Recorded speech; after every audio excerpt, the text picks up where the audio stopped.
Welcome to another episode of Beyond the Algorithm. And today's show, another feature on the recap. The Incomparable Deezil Greezil will be my guest. What up, dog? Sitting to the maybe the left of me, the right of you, whatever, how it is on the screen, But what's good, brother? Glad you finally had time to get up here. It's a pleasure for you to be on the platform, man. What's going on? Oh man, it's another day in paradise, man.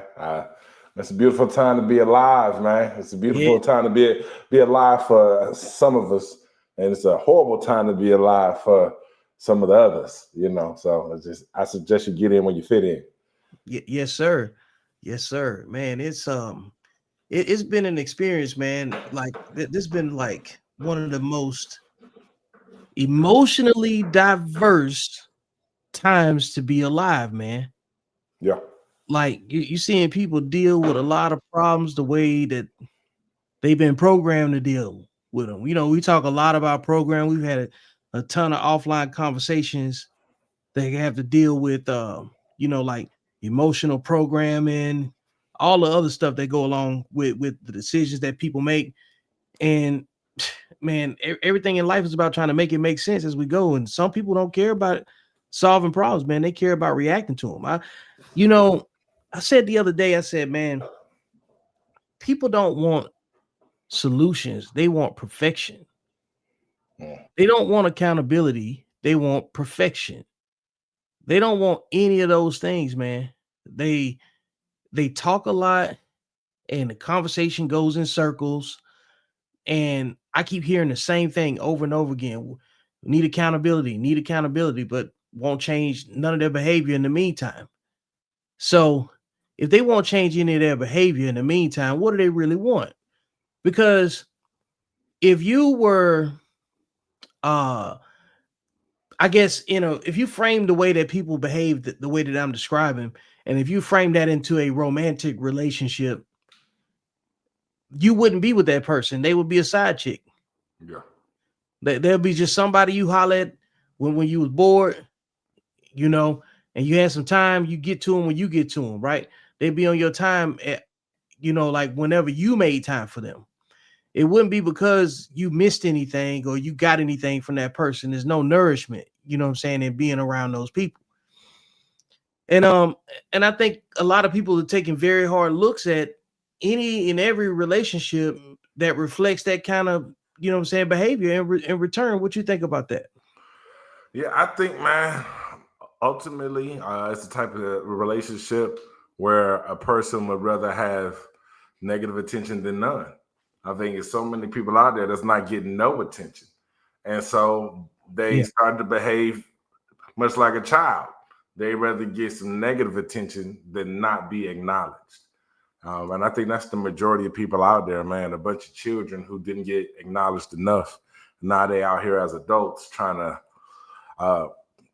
to emotionally manipulate people into acknowledging them. Yeah. Well, I ran across a video. It's a few minutes long, and I think we need to incorporate that into what I'm talking about now. I'm gonna bring it up. We check it out.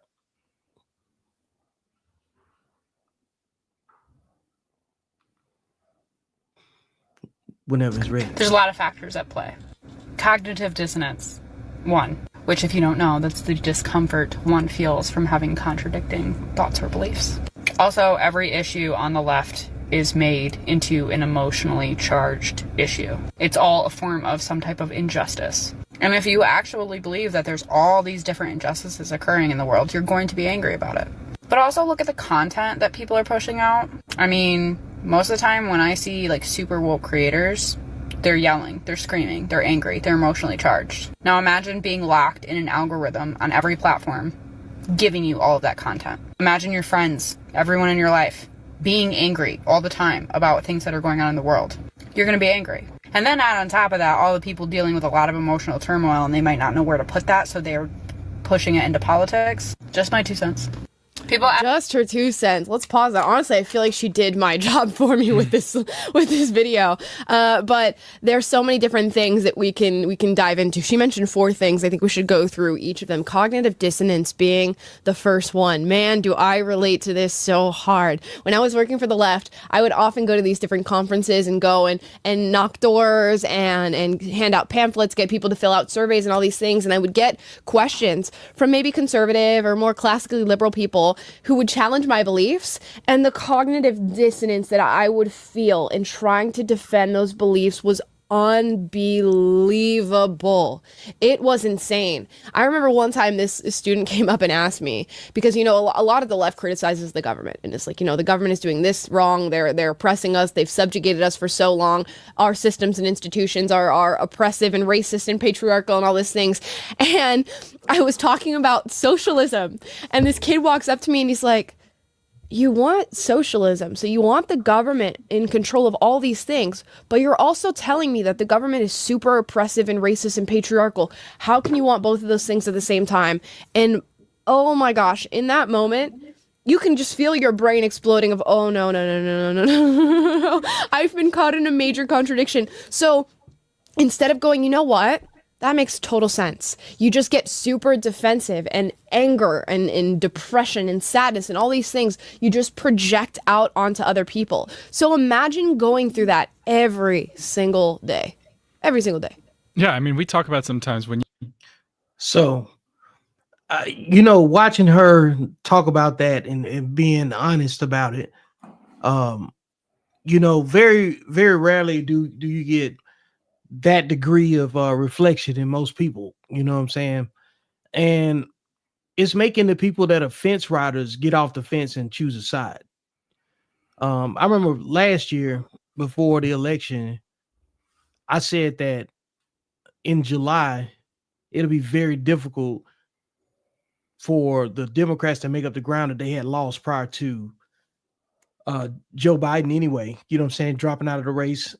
And then Kamala being set up to go in the office, just from a strategy standpoint, just looking at it like it's a football game and there's some strategy, you know what I'm saying, going here and there. You know, when you gotta swap out your primary player, your strategy takes a hit, you know.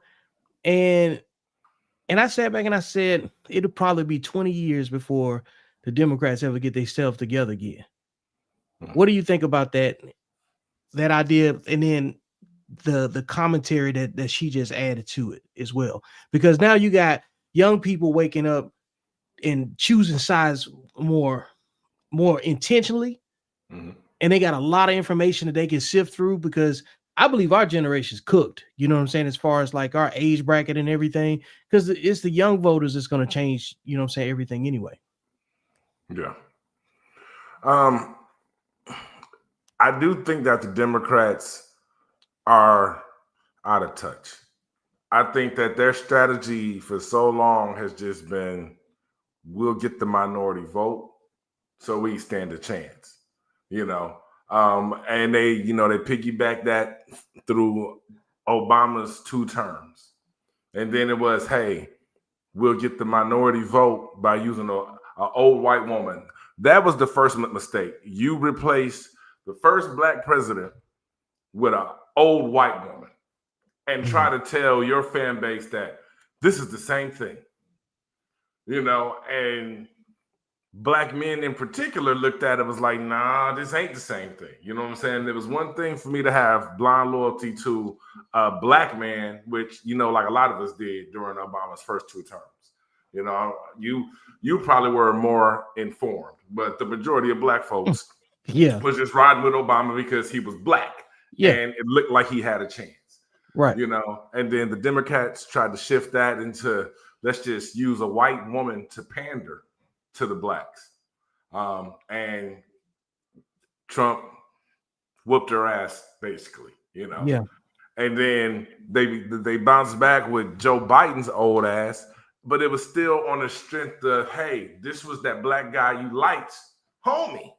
You know what I'm saying? It still was not a reconnection with the black voters using a black face. Right. You know, and we got 4 years of Biden, And then, we saw what happened with Kamala. It was essentially like back to the pandering. Hey, y'all got to like this person because she's black and she's a minority. And it's like, she has no minority traits outside of her physical appearance. She don't got a minority husband. She doesn't have any minority children, nor is she representing any minority interest. Mm-hmm. In fact, she's contributing all of her wealth to a white household. And so it's just like they're just so out of touch with how to get black men to support them. Because that's really the only thing that they're missing is for a long time, black men blindly voted Democrat, except for the small percentage of black men who have some real money, Right. And so, but like to the point of the video that you showed, it just seems like any form of male excitement or male passion or anything is misconstrued as anger. For her to make the blanket statement that, she's basically over in daunted with angry leftists, that's a blanket statement. Like a lot of these people are just passionate and they believe what they believe in. And you feel that people should express their belief in the confines or the parameters that you deem is acceptable for it not to be misconstrued as anger. Because some of them are angry, some of them are passionate, but to me, I view most of the attacks on the left as attacks on masculinity. Wait, you want to expand on that? Or matter of fact, hold that thought. Let me let the other part of the video play, and then we'll come back to that. You have a need for something to be true, and then you encounter facts that contradict your need for something, that you've staked your identity, you've staked your source of meaning on a certain cause, being this, and you being this agent in this cause who's making change, and then someone presents you with the facts like, hey, the very thing you're advocating for is actually causing harm. Then how do you react to that? You can either be like, oh, okay, well, I guess I was just wrong, so let me completely rebuild my identity and allow it to, rebuild my entire source of meaning because you just torpedoed it. Or you can deny and get angry and reframe it and change the debate and refuse to acknowledge the thing that is undercutting your entire argument. And that's easier to do than really like accepting that, hey, maybe my whole life is just completely a lie right now. Right. And they give you the tools to just reject, project, like just get it away from you. They'll tell you, well, don't even listen to people who disagree with you because those people are inherently evil and you shouldn't listen to them anyways. Or when you do end up talking to those people, you have all these safeguards. How often have you heard somebody on the left say, you can't talk about transgender issues because you're not transgender. You don't know what it feels like. You can't talk about black issues because you're not black. You don't know what it feels like. I've even been told that I can't talk about black issues in America because I'm not a descendant of slaves. So everywhere you turn, the goalpost moves, right, and switches and changes, and you have an extra guard that you can use against people when they challenge you. And imagine how frustrating that is, not for the person you're talking to, but for you to have to constantly try to battle and fend off things when really the problem is within your own ideology and within your own thinking. So cognitive dissonance 100% contributed to me being angry on the political left. She then goes into the injustice factor. And man, I think this one drives it in more so than anything. This is why I was such an angry person on the left, and probably why she was most of the time as well. Every day you wake up and something is wrong. Somebody's being oppressed. There's somebody who's being attacked. And it's so strange. Even small political back and forth that we have with each other have become attacks. You know, it's no longer a cultural debate. It's a culture war. People are fighting and dying and lives are being lost for the sake of ideology and things that people are espousing. One day it's Ukrainians are under attack. The next is Palestinians are under attack. Then it's black women are under attack. Then it's trans people are under attack. Then it's black men are under attack. Then it's gay people are under attack. And every single day, you feel like you are engaging on a battlefield, and it's not the case whatsoever. But to wake up like that and not only feel that and have it thrown at you, but to seek it out is horrible. I remember that I would wake up and...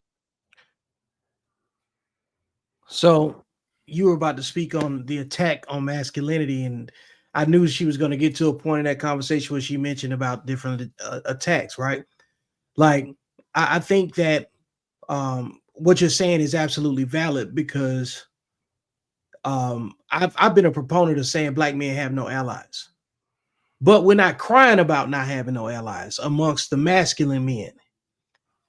The men that are crying about being unseen and unprotected, in so many words, or invalidated, they don't realize that they got the greatest gift right now by not having any allies, because you get to move with the people that reflect your decision making, which means you don't have to be loyal or obligated to anybody. I also said the other night on my stream that when it comes down to interrace relations with just black men and black women, just the relationship aspect, our own women pander to black men only when it's a racial or political issue.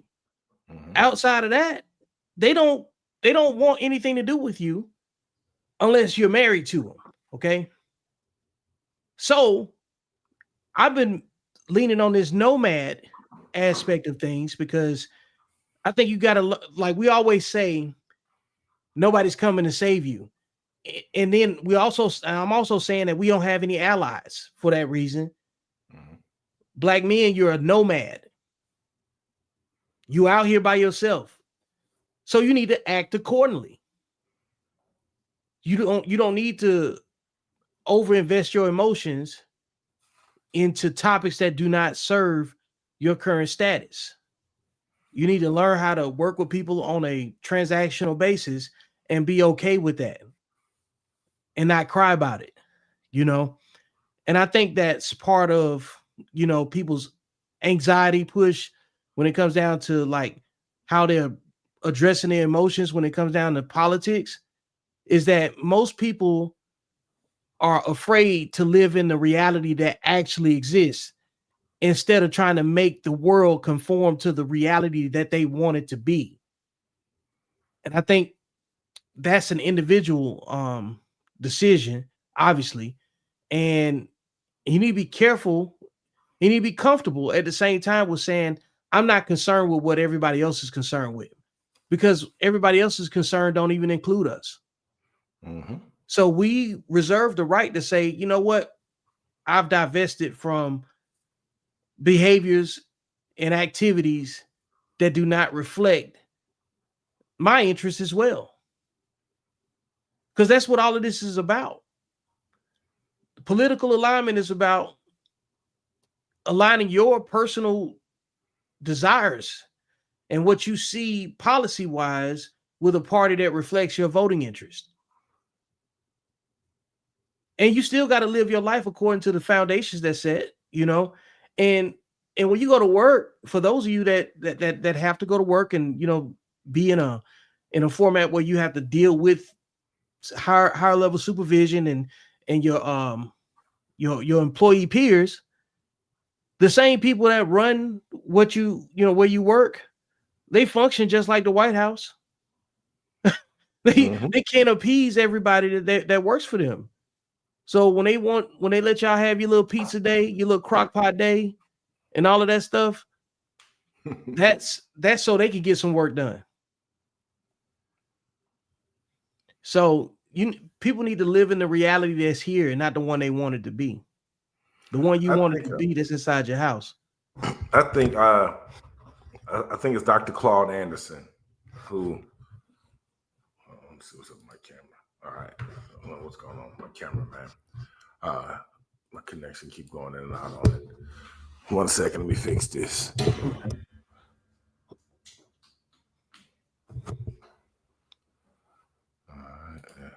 There we go. Good? All right. Yeah. So yeah, it was Dr. Claude Anderson that talks about the difference between vertical issues and horizontal issues. Mm-hmm. Are you familiar with that? Yeah. And so I believe it's like audience though, just in case nobody's heard of it before. All right, hey, correct me if I'm wrong because it's been a while since I read it, but essentially, like a vertical issue is something that affects everybody regardless of class. You got the towers, right? So cancer would be something that's a vertical issue, regardless of what your class is in life. Cancer is a potential threat that modern medicine hasn't figured out how to pick and choose who gets cancer, Okay. And then you got like a horizontal issue would be something like the housing crisis, that's only affecting people on your level of life, And so me personally, I don't worry about vertical issues because it's so many people out there fighting that fight.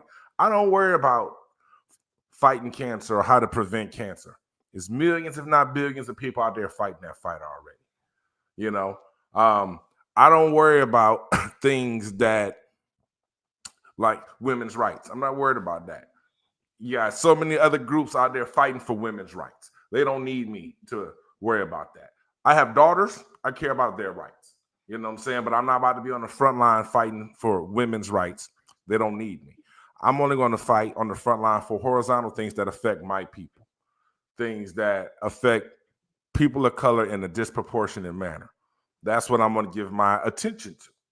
And I think that's what, it's easy for me to not find myself in fruitless back and forths with people who are fighting issues or fighting for issues or picking a position on an issue that doesn't need any of my attention for the problem to be solved.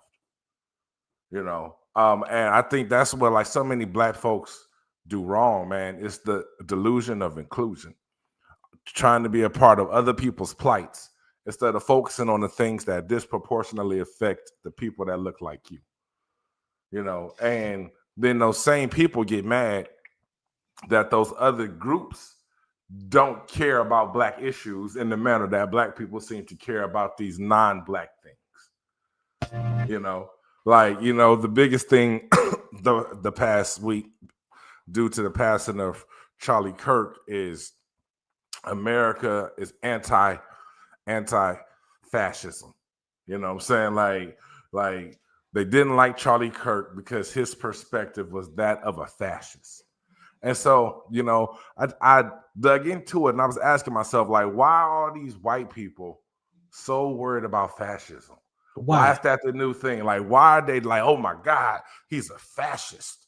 We got to do something about this. So I looked up fascism, and a lot of fascism shares some traits with racism, but apparently in fascism, anybody can get it. You know what I'm saying? And when I say anybody can get it, I don't mean that in a positive way. I mean, everybody could get treated like shit.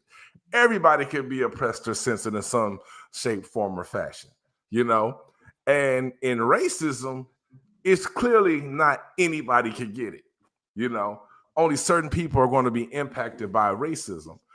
And in a fascist society, racism doesn't exist. You know what I'm saying? Like, because everybody is on the same level when it comes to how the government is going to treat them, And that scares the hell out of the white racists because their whole existence has been predicated on the fact that I'm white. At least I'm not Black. That's been like, no matter how hard the darkest white days got, they can hang their hat on. At least I'm not Black. And in fascism, that wouldn't even matter anymore. Yeah. I think the other reality to what you're saying is this.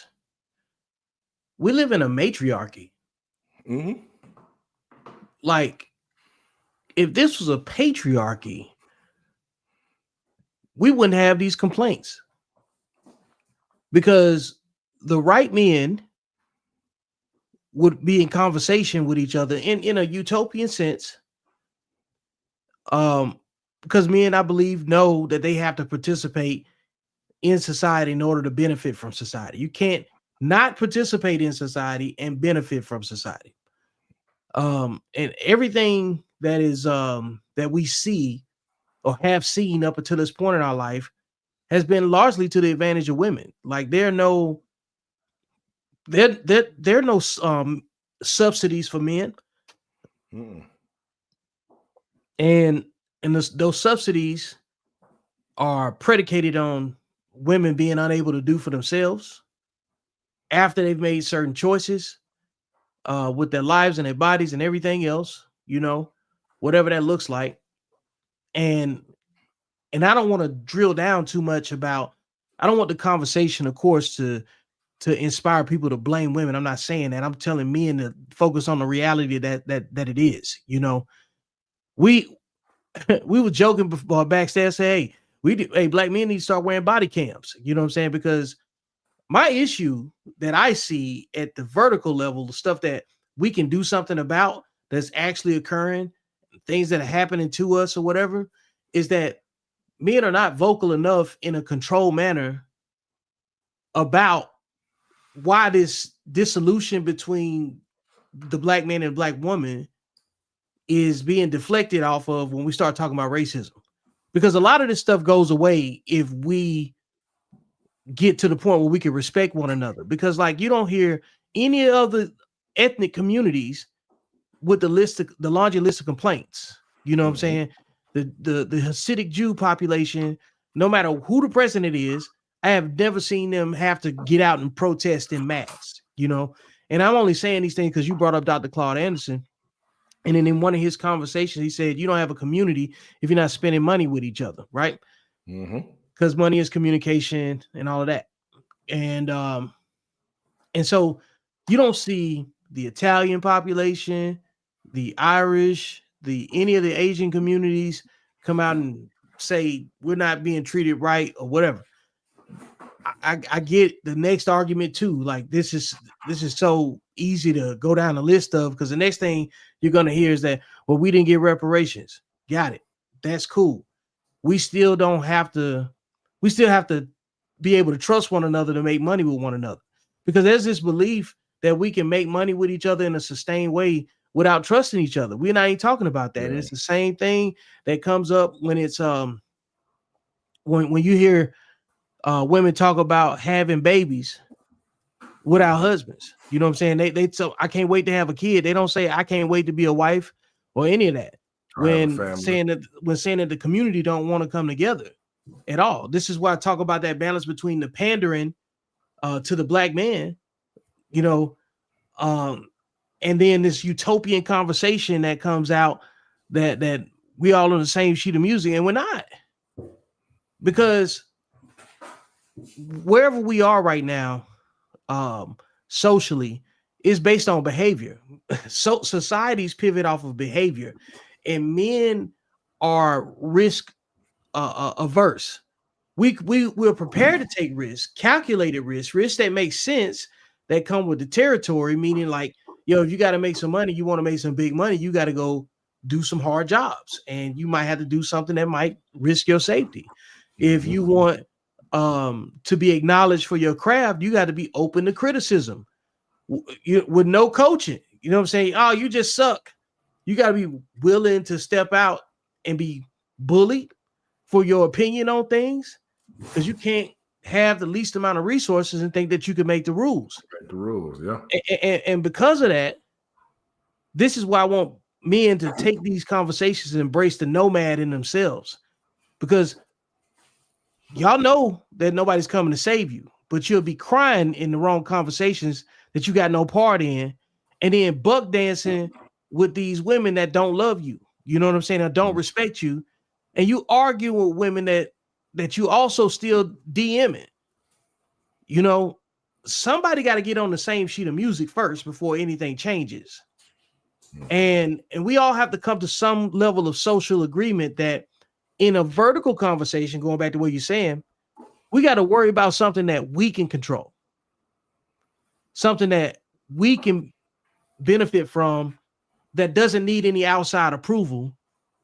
And we're willing to adhere to the standard of said idea, the same way you go to work and deal with it from your supervisor. Because we criticize our own women and say, y'all go to work and do whatever the white man tell you, but you won't do what I tell you. But black men do each other the same way too. Mm-hmm. You want to go to war with me because I don't agree with you. But you can go work for somebody that'll never agree with you and do everything they say. And that's crazy. When you visually see that there's nothing in your favor, you have no allies. And we don't know enough to not be told what to do. We have to be able to listen to each other. There's something that Deezil knows that I don't know. There's something that Vic knows that Deezil doesn't know. And somewhere we might have a competing idea, and we're gonna have to say, hey, look, we'll try it your way and we'll try it my way. You know what I'm saying? We had to learn how to be each other's counsel. Mm-hmm. Because that's something that in a tangible conversation we can absolutely agree on and stop living in delusion. But this is like the last bastion for me. I think that I'm gonna piggyback on what you were saying about us switching to a nomadic nature. I think that's, could be good in lots of ways, man. I think that from a cross-pollination space, that's how thoughts and ideology transfers. But more importantly, wherever men stop, if a man is a nomad, wherever he stops, a village is going to form. Because wherever he stops, women are going to gravitate to, and those women are going to start to do the work to build a village based on the ideology of that man or the perimeter that man sets up for them to build within. One of the things that you always say is that men create I believe you said the fucking circumstances for women to have the problems that they complain about. Like, without men doing the legwork and laying the foundation, half of the shit that women are complaining about, they wouldn't even have a chance to complain about, because it's all predicated on you having a level of comfort for you to even worry about the shit that you're worrying about. Correct. Yep. I afford you the opportunity to complain about me. Yeah. Whether they like it or not. You know what I'm saying? And that's just the point. It's like being a nomad, you respond to your environment. You don't have to respond to nobody else's emotions, because nobody's here to protect our emotions. You know what I'm saying? And I'm not asking anybody to either, because you can't have it both ways. When you make a choice, you pick that side. Like, that'll be like me. Like, I was in the Army for almost 13 years. And if I got out and I decided I wanted to be bitter because nobody ever came to see me when I returned from a deployment or something like that, that's my fault. I chose to join the military. You know what I'm saying? That's just like you get mad at somebody not coming to see you in jail for you committing a crime that nobody told you to go do. Mm-hmm. Go do all of that time. That's you. You can't get mad. Don't nobody pull up on you. You do comedy. And as many people that love and support you online or however they show their support, you can't get mad if they choose not to show up, if you chose to get up on that stage. Mm-hmm.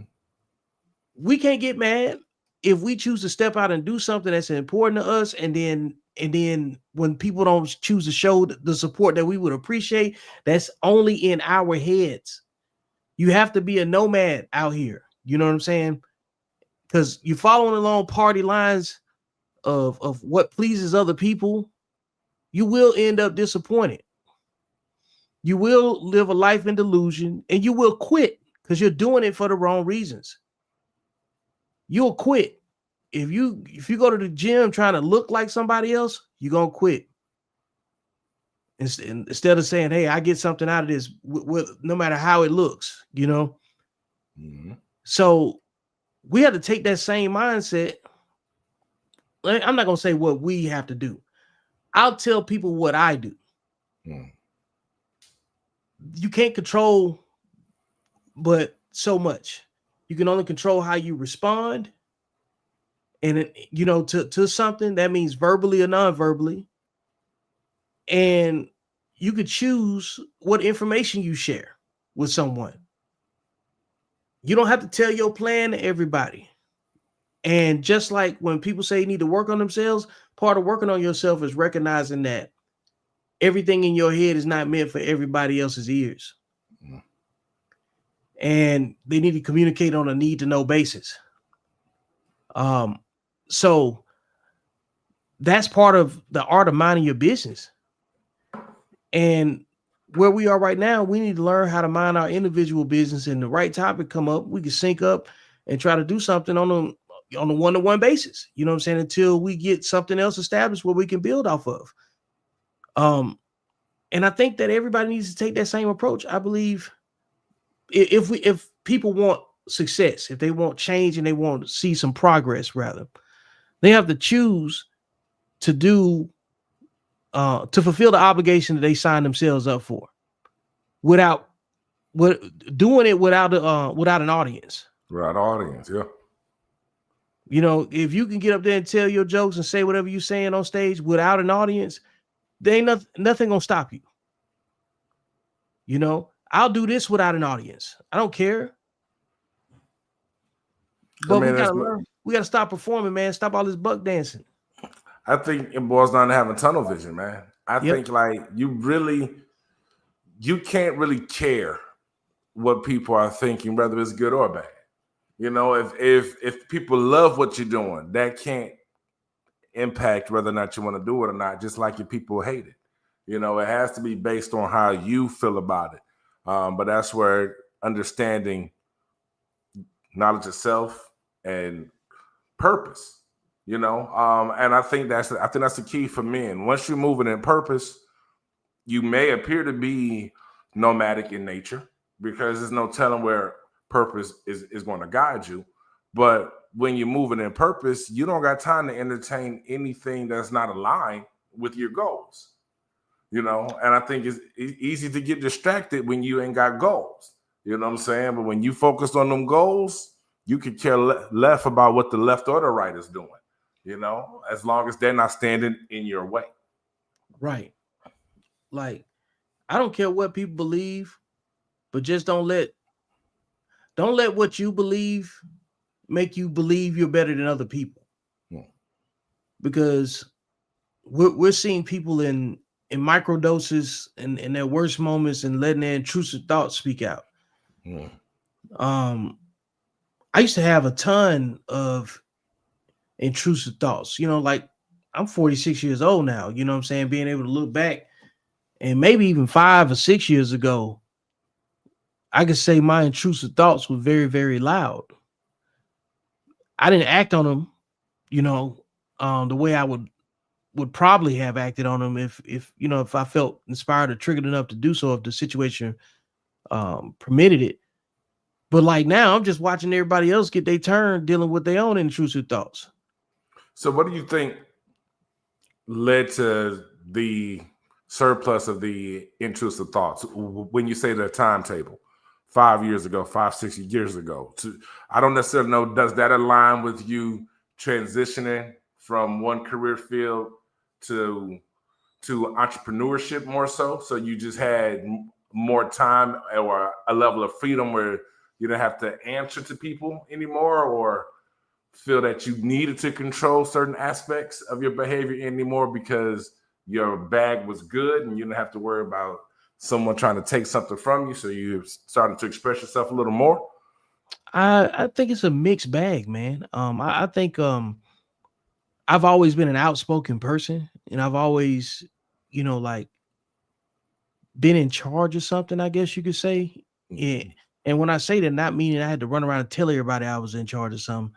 Other people was like, man, let's see what Vic think. You know, let's Vic, whatever you want to do. I've always led, like in a way where people just trusted my judgment if they needed my input on something. Like when you start getting blamed for things that you didn't choose because you weren't there. I mean, if you was here, this would have went a little bit better, I just stopped complaining about it and I just kind of embraced it.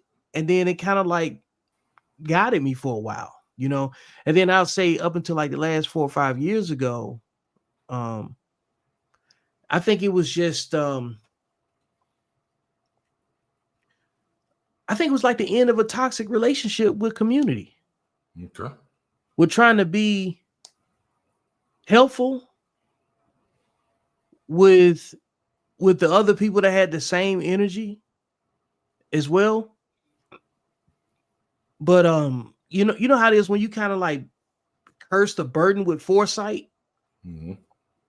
So you go against it for a while.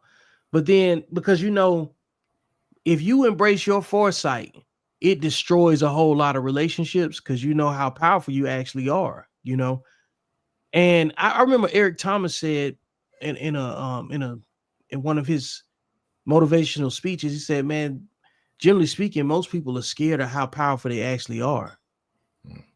And they're afraid to walk in it. And what's crazy is that I started hearing that after I started just cutting these ties off unconsciously. You know what I'm saying? I'm like, yo, that don't serve me no more. This don't work. They faking it. I could tell they faking it. So I'm a kill it, to save us all the headache, right? And quietly, all this other positive feedback was coming from different angles, right? And I felt like it was more of a spiritual thing, sitting me down. It wasn't no metrics like where it was like, well, how many houses did you buy? How many books did you sell? How many people showed up this and that? You know what I'm saying? I just started abandoning things that brought me closer to people that would cause me more issue. I started really itemizing, where am I getting the most resistance in my life at? And it was people. And I'm not saying it in a hurtful way. Sometimes there's always a trade-off, right? When you want some level of success. Yeah. And at no point in your life are you going to have to deal, are you going to be able to avoid dealing with people? But the issue is that if you're in a certain business, you're going to deal with certain customers and certain clients and certain people. If you know anybody that sold dope, if they sold weed, their customer was different than somebody that sold meth, heroin, or crack or something like that, because you can't smoke with everybody. You know what I'm saying? and so I think that I just started really being honest with, yo, I don't like trying to placate to other people's emotions and put myself in a position where people take my kindness as weakness.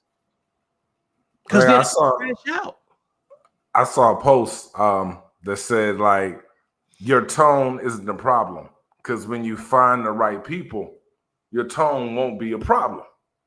You know, how many times have you heard that? Well, it's the way that you said it. It's like, no, if I'm talking to the right people, it would have came across in the right manner. But clearly I'm talking to the wrong person if you taking this in a less than positive way, when I'm trying to help you, when I'm trying to share something with you.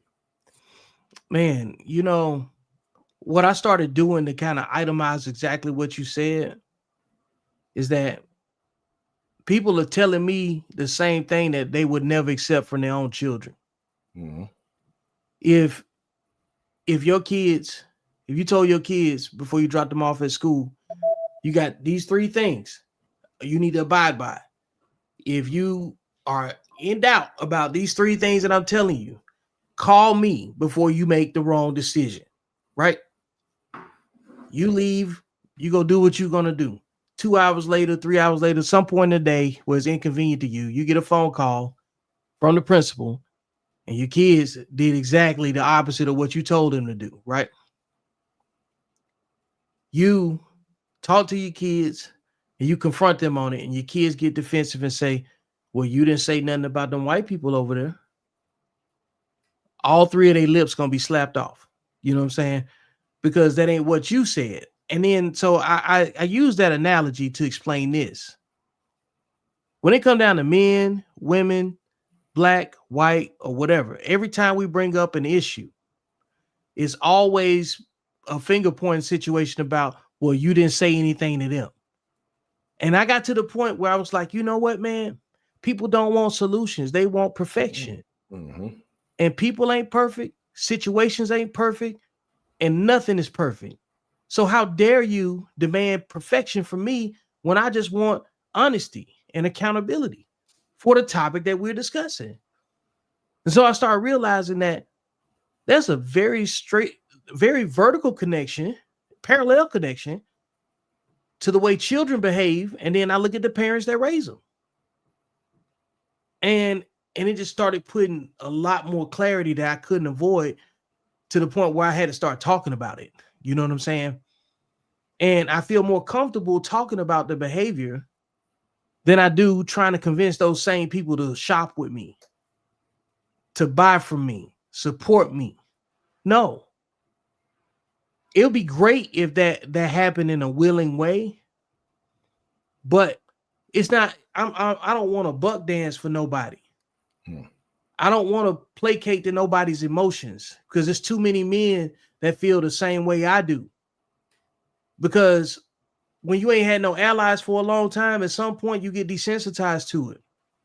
And then I think the major thing that happened in my life that allowed me to articulate it in a way where I can bring this type of conversation that we having right now is probably marrying my wife Gina. You know what I'm saying? Because when you got a woman that sees you for your authentic self, that's something that I can't really explain to another man that is probably not working on himself. Because I'm not saying that you could be working on yourself. It may not be no options where you are if you're not prepared to move and do whatever it takes to bring that missing piece, to your space. But women do come with a type of energy that if you got yourself together, it makes you value what you value changes. It gets prioritized differently. Certain things that you've already done, you're like, yo, I can put that down, I can go get it again. You know what I'm saying? This is more important right now because I ain't gonna get this all the time. And what I mean by that is there's a level of resolve that a man has to have, whether he's in a relationship or not. But if you never experience it, you'll never attract what you want. I think that having a woman like you have in your life gave you an opportunity to be present. Yeah. Whereas, prior to that, you spend a lot of time in the future thinking about how we're going to fix this, how we're going to do this. Spend a lot of time in the past as far as, okay, damn, I should have zigged when I should have zagged, to being able to be in the present and have peace, which, creates the space for you to actually get the work done. You know what I'm saying? Because you can get the work done when you at peace, man. You can't work when you got anxiety. You can't work when you got fears or stresses. You know what I'm saying? Because that's going to come out in your work. But when you're working from a place of peace and purpose, it changes everything. Describe it. Like case in point, man. I've been in this 7-week training course. It's been eating up a lot of my time from 8 to 5 days a week.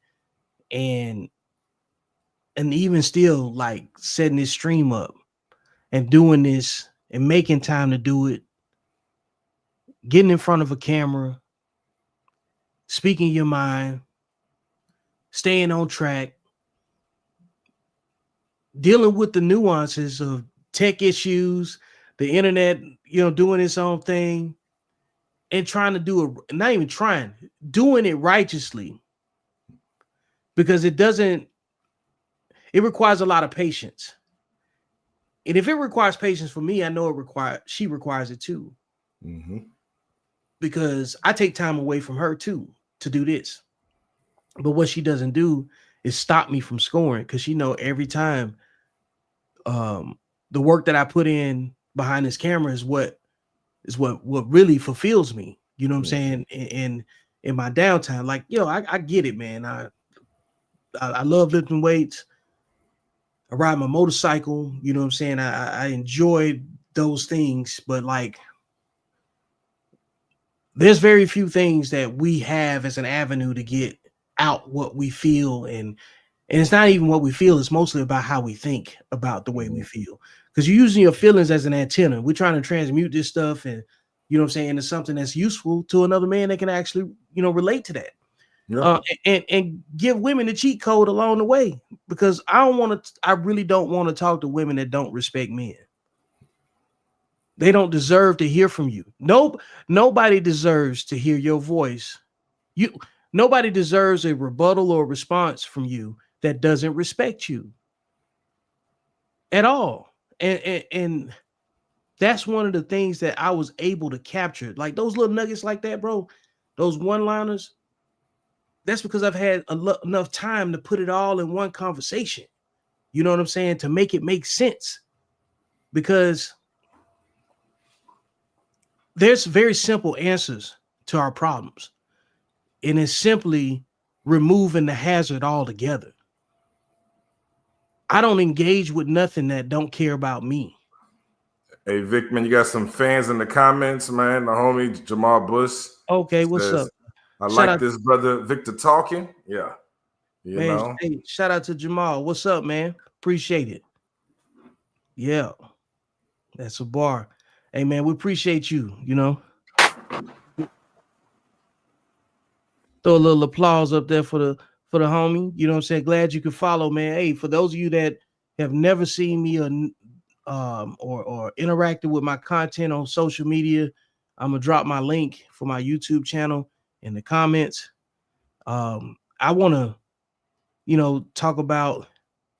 I want to use this opportunity to talk about how Black men specifically, and any man specifically, needs to really truly know how to detach from other people's expectations, man. I think we say these things because it's so rehearsed. It's like when women say, "Oh, I'm independent," this and boss bitch that and all of that stuff. Men have some phrases that when I hear them repeat them, I don't believe them. And I believe that the world is so much more spiritual than what we want to acknowledge. And that's one of the things I had to work on, in that 5 or 6 years span, when talking to my wife, and then with her telling me the things that I helped validate in her life, and I audited her about things that I challenged her on, and then being able to, practicing what you preach should be easy. And becoming linear, you know what I'm saying? Where if she feeds me at a certain time, she know I'm gonna be tired and ready to go to bed after that. She knows like my pattern, you know what I'm saying? So really being able to be comfortable, like you were talking about, being at peace and being able to move around without no unpredictable nonsense, you know what I'm saying? And being seen that way. I don't know if very many men have had that chance, because the complaints say no. The complaints say most men have had the same problem with women in a romantic relationships that they had in a parental relationships with their mama. The hardest demographic amongst men, I believe, that the challenge is that to overcome all of this is to be able to tell men that have been raised by women that they need to do better and stop acting like women. And get them to accept it. Get them to refrain from arguing with women. You know how I feel about it. Rule number 2. Y'all got to stop arguing with women. And I even said that in my own marriage. Like I said, you know what? From this point on, when we don't agree on something, I know it's not coming from a malicious place. So I'm going to accept it as my fault that I didn't communicate something right. because you could tell when somebody's doing something from a lack of information, and then they operating, they improvising because you didn't lay out something clear, or you assume that something should have been clear and understood and it wasn't. So taking that approach was like, I'm not here to argue. I want to set the expectation the right way, so I don't have to come off as though I'm disappointed in you. I don't want to do that. And I came up with the idea that I think every man need to carry himself as a husband and a father, whether he got kids or not, whether he got a wife or not. You make better decisions when you think that way, if you're a well-meaning guy. I've said for years that the highest title a man can hold is father. You know, Yep. A lot of people out there trying to be a real nigga or chasing status, but the highest title a man can hold is father. You know, and that doesn't necessarily mean that you have to father a child to be a father. A father is an elder, is a mentor, someone that's taking responsibility for those who are under him and around him. You know, and so yeah, I mean, I think that's a valid point right there, man. That a lot of men don't know how to be men. You know, that's one of the things that you talk about a lot. You know, is men not being taught how to be men, and you put out a lot of information that can help any man that's trying to find himself or find the code to adhere to, so they can form their own ideology of what manhood is. But it's going to be based on those simple codes, because those principles are like gravity, man. They don't waver. Whether you believe in them or not doesn't change the fact that they're valid. You know. Yep. Yeah, man. I mean, you got. We can look at, like I say, man. These are topics that, when played back, they can't be denied. They have to be studied actually to be proven otherwise. And then, you know, that's why I wrote my third book, Accountable Masculinity. You know what I'm saying? So for those of y'all that's watching, go cop the book off of Amazon. Hell, if you want an autographed copy, you know what I'm saying, hit me up. But the book's built on 5 principles, you know. And rule number 1 is men focusing on men. And I bring this up on every pod because it's important. Personal accountability standards amongst reasonable men without degrading women to improve our society. I think that every man wants to be seen, validated, and heard for his competency, not because of any other attribute, but what he's able to do. And whether we've been brainwashed to believe that we have to do something in order to be valid, I don't care. It's still useful, you know. But I do believe that that's the case, because nobody picks up the phone and calls a useless man. Mm-hmm. Let me call old useless Ulysses. Let me call useless, you know, Jerry. Jerry the useless. You know what I'm saying? Get out of here. There's never been a celebrated title of a useless man. You know what I'm saying? They'll celebrate a man that was a killer and a psychopath before they celebrate a useless man. So I don't think men are meant to be useless. I think men need to have some sort of purpose, like you mentioned prior, and you need to be able to work with other men without using women as a stepping stone to do so, you know. Then rule number 2 is where we at right now. You got to stop arguing with women. You know what I'm saying? Women got their own issues, and so do men. You can learn to mitigate our own issues by observing the way women interact with each other, and you'll soon understand that if you take men out of all women's problems, women have major problems with each other. And that's not a slight to women. That's reality as it is. Doesn't require a whole lot of words. I didn't make up anything that you can see growing up. To all the guys that probably grew up with a bunch of sisters or got raised by a bunch of women, that's why you have the problem you have with women, because that's who raised you. It's not an insult, it's a reality. Women don't get along with women. No, and they exactly. So if you're a man raised without a man by a bunch of women, you ain't gonna get along with women either. It's just not, it's not likely, you know. Because horses can't raise zebras, bro. And zebras can't raise horses.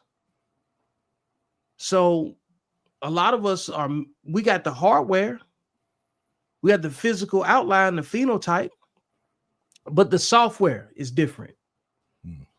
The software is different. You know what I'm saying? That programming, that psychological imprint, that first 7 years of your life, and this is some game that I got from my wife. That first 7 years of the kid's life, they come from the mama. So unless your pops had you the first 7 years of your life with no women around, most of you got your mama's programming. Mm-hmm. And if you were raised with sisters, you used to using women and getting over on them because you was raised with some lying ass sisters. They don't tell the truth. They don't even tell the truth well into they 60s. Long after their youth is blown, they still lying to themselves. They lie to their own daughters. One of the commenters, he said that dude has great word choices. Hey, that comes from years of being misunderstood and getting tired of having to go back and re-explain who he is based on character assassination because of misinterpretation of words. You know, so you learn to be very particular with the verbiage because they looking for a reason to be offended. You know what I'm saying? They're going into the conversation like, how can I be offended by what this brother is saying? So there's a lot of poison experience there, man. Yeah.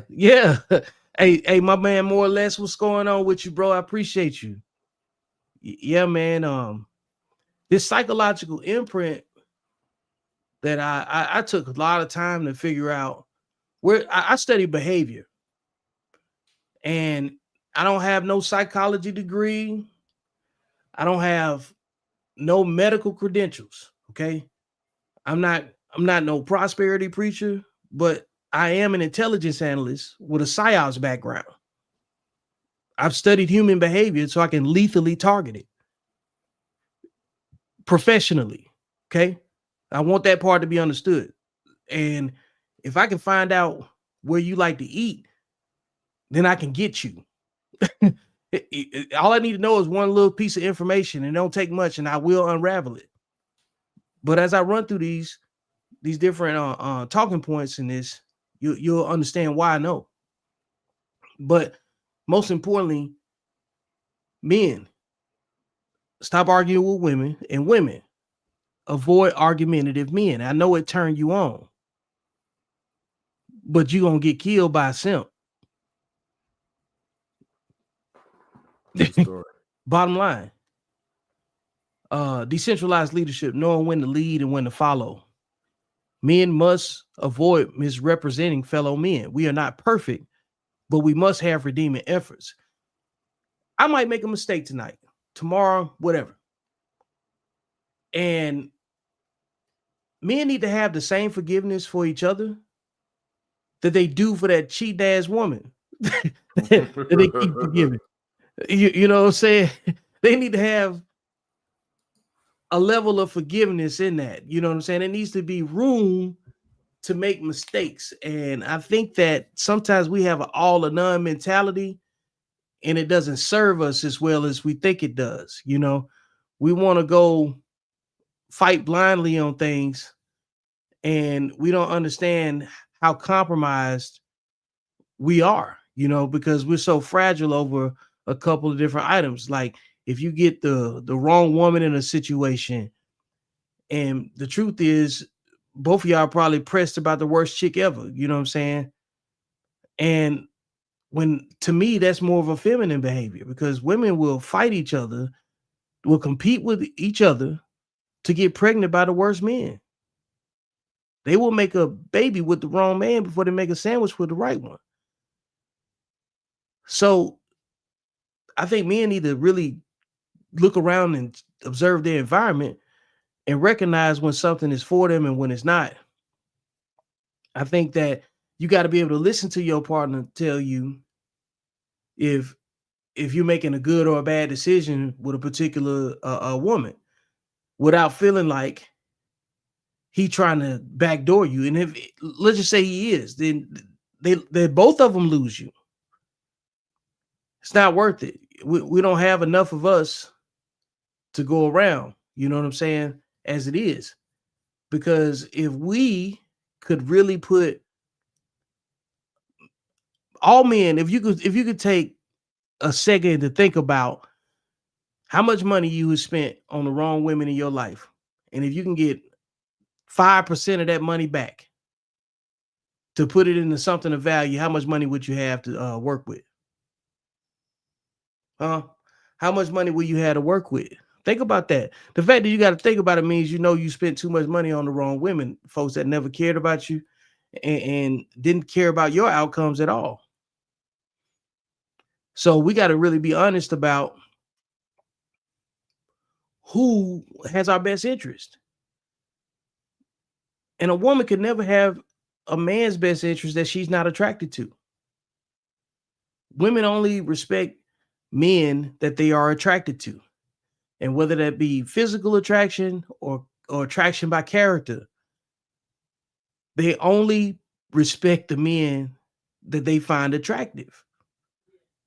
And if you know you got work to do and she head over heels for you, you know she playing with you. So if somebody come out the blue and put another little piece of information for you to consider on your plate, you might want to pay that some attention, bro, because you ain't getting no help out here in recognizing who's for you and against you. You know what I'm saying? Don't throw away any information. You can't afford to do it. You already threw away too much money on the wrong chick. So now you're going to throw away information? Don't make any sense to me. Rule number 4, legacy and equity. Live a life of service towards your community and others. You must be credible and capable of both mentoring and being mentored. You must be receptive and coachable. In this nomadic mindset of accountable masculinity, you're responsible for your own outcomes, your own failures. Everything you choose, it's on you. Everything's your fault. They're gonna blame you anyway, right? But that's not for you to default to a defeatist mindset. That's for you to just take control and ownership of your situation. And if you got to cut some people out along the way, then so be it. So be it. So it's like we have to be honest about what we want and how we meant to get it. And when it comes down to it, what decisions are you prepared to make to get what you want? And we gotta really, you know, 16,000 square. Make it make sense. 80 million up there, 2 million down here. It's gotta be at some point. So be it. When I was born, could see it, I be better. Come on, man. It's got to get real at some point when it comes down to it, bro. Take control of your own destiny and put yourself in the best position possible that comes with the least amount of nightmares, the things that you can sleep comfortably with at night, win or lose. And you got to know how to take an L. You don't take an L correctly, that's going to impact your legacy. Like, we need to be excited about doing the right thing. We need to be just as excited about doing the right things in our life going forward as we were about any type of music that takes us to a happy place. You know what I'm saying? Life ain't easy, and we damn sure make it harder by trying to fit in somebody else's expectations. You need to live in the reality that you are responsible for, not the one other people want to box you into. And you got to stop hanging around people in a transactional manner. just because they cool, they hadn't done anything to you, something off with that person. And I'm telling you that because you already know it. And you're going to usually find that out this way. When it come down to the sexual discipline piece, you know, men must exercise sexual discipline to be seen as credible leaders and maximize their opportunities. Now, what I'm telling you here is, I'm gonna frame it this way: if you're having sex with the wrong person, man, you basically practicing witchcraft. You laying down with demons, man, and that ain't to discourage nobody. I'm just telling you something that you need to know, that nobody wants to tell you, that nobody wants to be honest about. Everything I'm talking about here is all stuff that we can solve. Everything that I brought up here is based on problems that we can solve. We can't do anything about racism. You could cure obesity with taking your ass to the gym. You can cure obesity with changes in what you consume and how much you consume. And I'm saying that as a hypocrite right now because I ate a double bacon cheeseburger yesterday. But I like the power lift, so it'll come off fast. You know what I'm saying? But the point is that when you know better, see how, like I just said, I know I could get it off, because when you like food, you got to be honest with that, and you got to go do the work that go with that too. You know, all of us trying to be better and overcome what we thought was the norm, but you're responsible for setting the norm, and part of that norm has to involve the right people, the people that's healthy for your outcomes in life. And rule number 5 is where most men stumble the worst.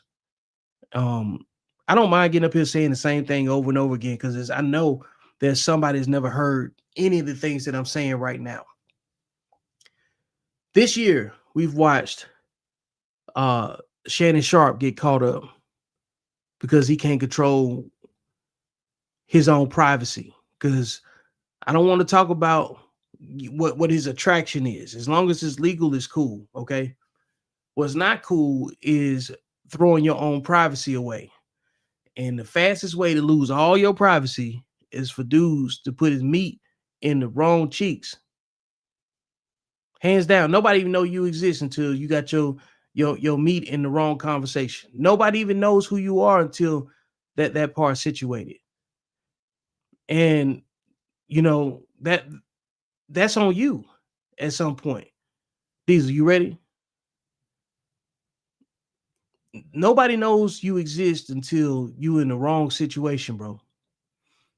And this is where, going back to what I said before, if you can get back any of that money that you spent with the wrong women in your life, what kind of position would you be in now? Well, now you got more discernment. You don't have a choice but to have more discernment, because I said earlier, we live in a matriarchy. So you basically have a tariff on your freedom, whether it be financial or physical freedom. And the fastest way to get taxed is to have poor sexual discipline. Now, a lot of y'all that might be listening, a lot of your poor sexual discipline habits, especially you guys that's raised by women, that's where it comes from. Because if you grew up with sisters, you know all their tricks. You know what they fall for. You know what they lie about. So you used what you understood and how you was raised and what you saw to your advantage too. And some of you didn't make the best decisions out of that because you didn't recognize your power. And you probably got multiple kids with multiple women because of that situation. And now you done came out of it and you realize it, like there's a better way you could have went about it. But some of you too triggered and some of you too emotional to hear it on a face-to-face. Y'all are Charlie Kirk. Y'all will get out here and do some people the way they did Charlie Kirk because somebody will tell you the truth. a lot of you cats is really untrustworthy for that reason, and it's unsafe for a lot of black men amongst their own other black men, because generally speaking, the most unbalanced, the most emotionally unbalanced men fit the behavior that I'm describing. They come from the same situations every time. When y'all be talking about YNs, y'all talking about the same ones that's raised the same way I'm describing. Y'all got the most kids with the worst women. The dating pool is filled with single parents that y'all put in there because you was single parent too. If you take the single parents out the dating pool goes quiet. I don't have no problem with that at all. I'm just telling you that based on the data, that it is what it is. The majority of men don't have children. So when they start talking about these kids need to do better, you can't blame the men that don't have no kids. You can't blame the men that's married and they taking care of their kids and underneath their own roof. In fact, their kids are in danger to your kids, to the kids that you got with Pookeisha, the one that your first and your worst baby mama. Your kids with her, they bullies. They over here terrorizing the other kids that trying to do right and not and avoid influencing, being negatively influenced. Yeah. Because we so overexposed with each other. We don't believe that the things that we only feel interest us affect other people. And that's a human thing. Not everybody has objectivity like that. So that's something that has to be taught. It has to be learned through experience and exposure. But you got too many people that never left a zip code that know everything about everybody. And that group of men that I'm describing, they can't listen to nobody. So the truth is, at this stage, if there is going to be a community, them single fathers need to be on the same sheet of music. Them single fathers and them baby daddies need to be on the same sheet of music. And I know they all got the same complaint too. They can't get no love or no compliance or no cooperation from the mother of their kids. But I don't know what to say to that, and I don't even want to be disrespectful. I'm just telling you what I see. I think that the community that is supposed to be led by men, the men that need to be in the forefront right now are the men with children. Because the number one complaint that everybody talk about is the state of the youth, right? The youth this and the youth that. But don't nobody want to listen to a man that ain't got no kids talk about what the kids need to be doing. So all I can talk about is the men that made the children that's not showing up, or have a conversation with the men that do show up, that do the right thing. That's part of the reason why I kind of like made my platform too, is that I honestly know how to orient a conversation to get the problem solvers that can fix the problem, in the conversation to make their own plan. Because I have an organic challenge. You know what I'm saying? Like, and bro, hey Jamal, you're right, bro. The men with the kids that have fathers, not just the. I agree. I agree with that too. I understand that the courts, the single father be on the same sheet of music with the courts against it. I agree with that too. Y'all in the mix. Shout out to my man Trey. You ain't wrong. We done had extensive conversations about that, and that's the point too. I love the fact that Trey came up here, because too often we have this conversation and it's just black men in the same conversation, but we need all men that respect the boundaries and the laws of the land and the circumstances in which we have to operate in to be in the conversation. Because behavior is the main focus for me. I don't care about your race. I care about your behavior. Because we can't do nothing on a like-minded basis if our behavior ain't in alignment. And if you had to go to work and deal with the policies that's set forth in that job, you will have the conversations that are necessary to have and avoid the ones that are unnecessary to have. We need to bring that same energy to a conversation where men care more about solutions than perfection. Because ain't nothing perfect. Welcome back. I see you was getting your camera situated. Yeah, man. This thing forced to update in the middle of everything. Once it starts, you got to ride it out.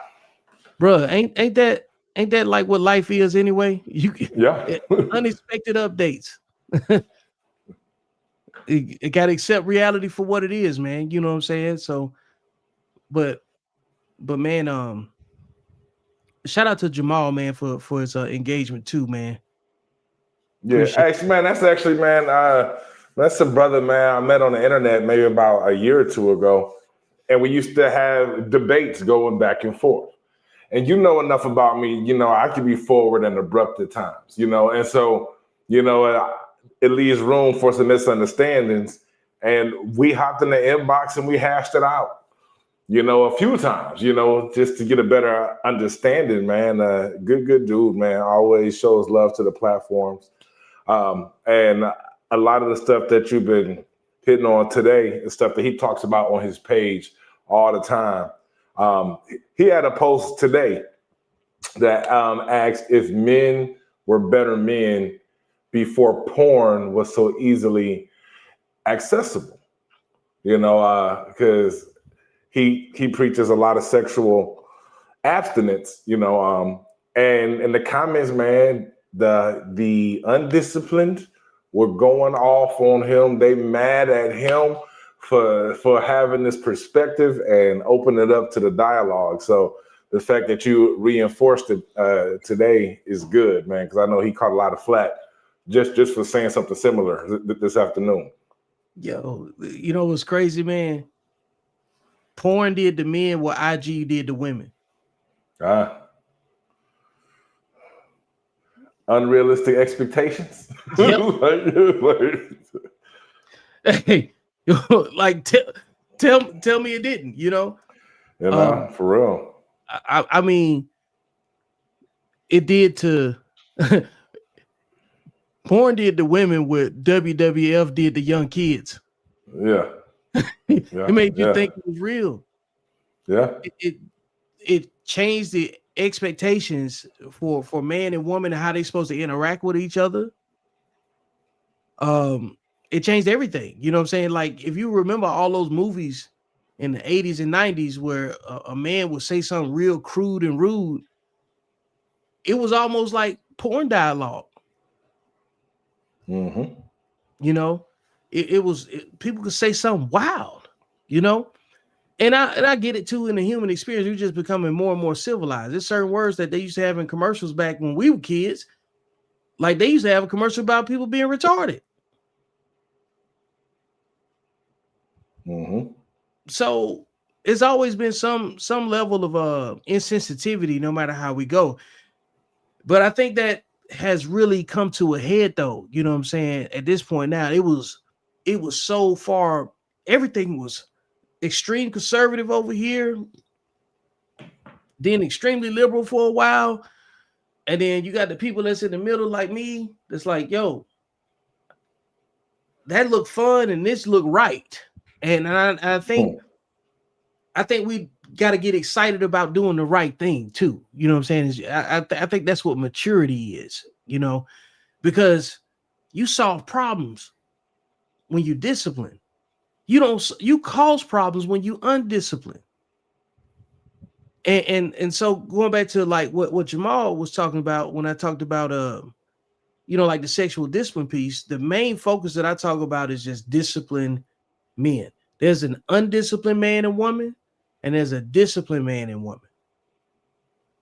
Most of the people that fit the undisciplined mindset, they all in the same situation. They complaining about a baby daddy and they complaining about a baby mama. They complaining about going 50-50 and they complaining about 100% of the bills and somebody else's kids. They all are in the same fight. The guys are complaining about the women that they don't want, that don't meet their standard. Come out of that. I just want them to come out of it. Replace that with something else. Replace it with something else.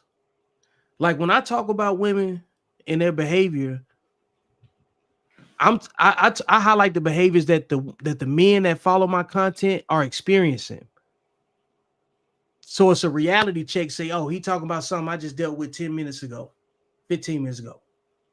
I'm not dealing with that because I've seen it before already. You know what I'm saying?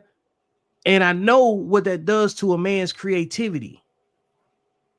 I know nothing bothers a man more than when he got a girl or a good woman and he trying to do right by her and she keep loading his plate up with some shit that ain't none of his responsibility.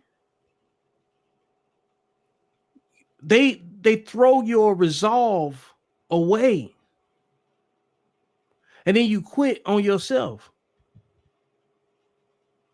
Because that energy that you would normally use for yourself, you using it to try to tap dance around whatever she doing. That's why I'm telling y'all to quit buck dancing. Bruh, like, if she got the least amount of resources, she can't make the rules.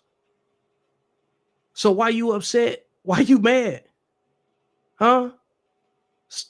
Look, the best thing that you could do is let them go be the down low women that they are. They'll call you gay for listening to men that give you something that you can benefit from. They hate men with character and confidence. They hate it because they don't have it. They insecure. You ask a woman right now, what's the most attractive thing on her? I guarantee you one of the things she's going to say about herself is her confidence. Cool. Let a man say that about himself. If I said the most attractive thing on me is my confidence, what do I have to support that? And even if I had the ability to explain it, it's just going to make me sound like a narcissist if I do it. Men get graded on their competence. What have you done? Nobody want no vain dude around them. For what? Just go put on a dress and go kick it with them. Just go kick it with them, dog. You know what I'm saying? And that's fine if that's what you want. But you got to listen to what they grade themselves by. That stuff count. You might think it's just girly. We're talking about character stuff.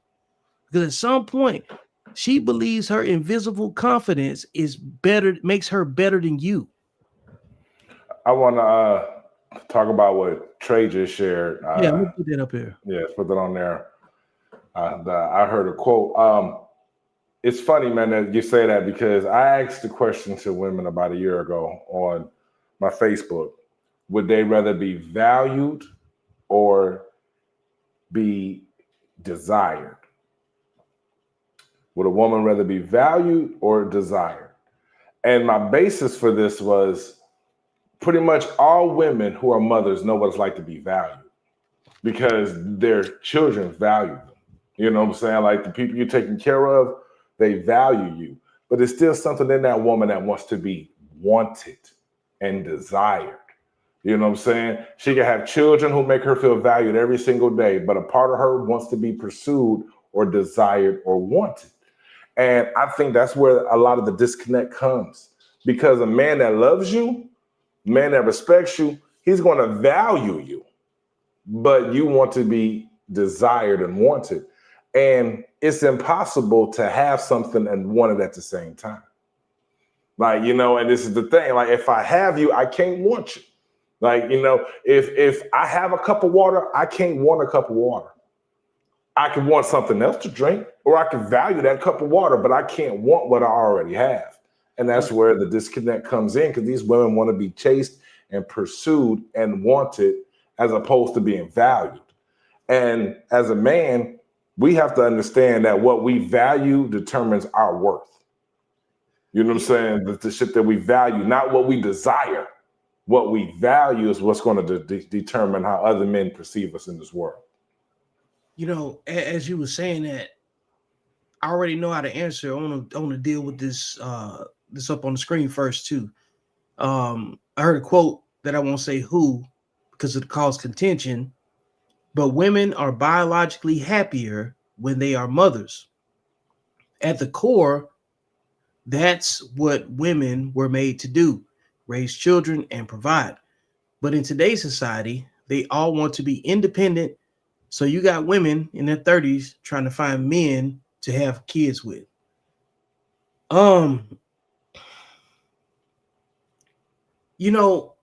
This is one of those areas where, like, at 46 years old, I'm old enough to have to preface what I say before I offer my opinion, because somebody will just hear you say it with no context. I would say that I believe that the women that want to have kids still they probably had a pretty good childhood growing up. I believe that a lot of the women that I see talking about relationships and stuff, they're far more transactional in their conversation, but I know quietly through multiple conversations, private, through screenshots and everything else, that they really are miserable and tired of only having conversation with their 4-year-old. You know what I'm saying? Or their teenage son that don't listen to him no more because she don't want to let the dad come in and take over, you know what I'm saying, or whatever. And I'll say this: all y'all women that have made your kids' life hard from keeping them from their fathers because of preservation of your ego for whatever reason, you earned it. You earned it. Like, nobody take that from you. But I want to go back to the value thing, you know what I'm saying, the value and the desire thing, right? And I'm gonna put a pin in that. I want to draw a comparison through this analogy. I think desire and happiness are comparable in what I'm going to say, right? People say they want a happy life. Well, truth is, life itself is not designed to be happy. You're supposed to have moments of happiness. Being desirable is moments of desire, because there's a time and place for everything. Just like in happiness, you create a place for happiness. Desire is always there, but you can't act on it. So you could tell. This is why we talk shit. I'm going to tear your ass up when I get home. You know what I'm saying? I'm going to climb your walls like Spider-Man. You express it that way. That's the shit you be saying. Because Gina taller than you. That's the shit you be saying to your wife. I'm talking, bro. You know what I'm saying? Hey, I'm going to bust the glitter out of that thing when I get home. You know what I'm saying? So, but that's the fun part of it. That's where the desire is. You create that. You know what I'm saying? Being happy is just like that. You got moments of happiness. You remember that specific day, time, what you wore, how you woke up that day, who called you, what the text message was. All of the details are usually associated with moments of happiness and extreme sadness, and we don't try to block out happiness. You know what I'm saying? We'll try to block out all the sadness that we can.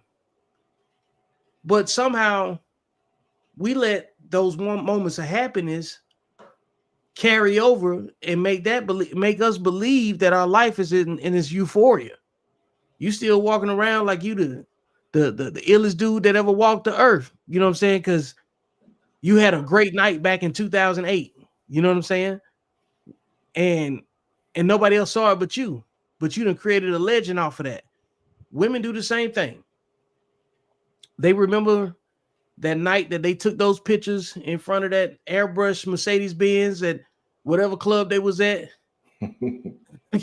and they've been killing them ever since because they had a bunch of dudes trying to get at them or whatever. You know what I'm saying? Buying them drinks. Because men experience abstinence in the first 25 years of their life. Abstinence from attention that they want.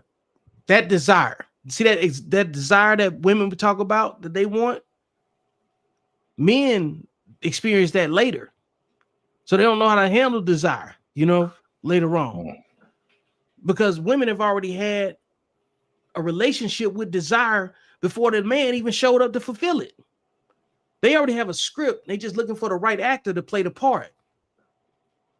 The men, when they start hitting these certain points in their life where their appeal is so high that they got women coming at them from everywhere and willing to do whatever to get that attention from them just to be better than the last chick that you was with. And they'll be willing to risk it all for anything. Men don't deal with that the same way, and a lot of them get handcuffed by it.